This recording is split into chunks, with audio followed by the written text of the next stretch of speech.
Let me go to another topic. Lieutenant General Guerrero, yung best efforts text mo,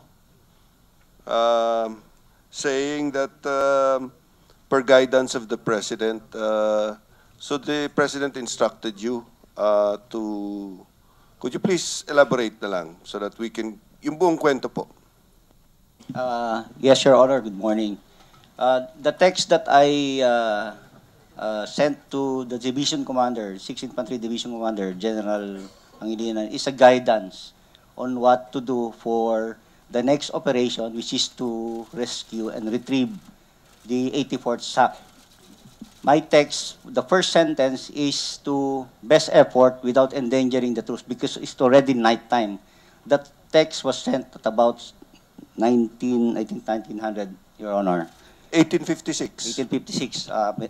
The second sentence is per guidance from the President, ensure that no friendly fires.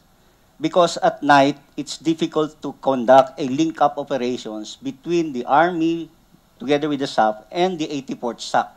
They were about 800 meters to 1 kilometer, Your Honor. And that is, the link-up operations is a very dangerous, especially when there is no communication.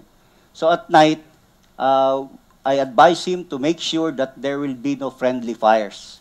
But make sure that you are able to link up with the troops and recover the entire 84th SAC. And it was successfully done at 23:30 or 11:30 in the evening, Your Honor. The reaction of the 6th Infantry Division Commander is, his answer to me is he will force the troops to conduct the link-up because that is the best way to support them, Your Honor. What about the phrase per guidance from the President sa text mo? That is exactly my interpretation from what were discussed during the briefing in the afternoon in Zamboanga City, Your Honor. I thought the President was not told about what was happening in Mamasapano. Later in the afternoon, the topic of our discussion then was about the Zamboanga City car bomb. But he asked me about the developments ongoing in Central Mindanao. So I gave him an update based on the information that I'm getting from my division commander, Your Honor. Around what time was this update? At about 1700, Your Honor, around that time, after his visit to the different hospitals and the blast site. What time? About 1700, Your Honor. Were there any other instructions from the President? We were actually talking about how to resupply them because we were thinking about the maubusan na po yung bala.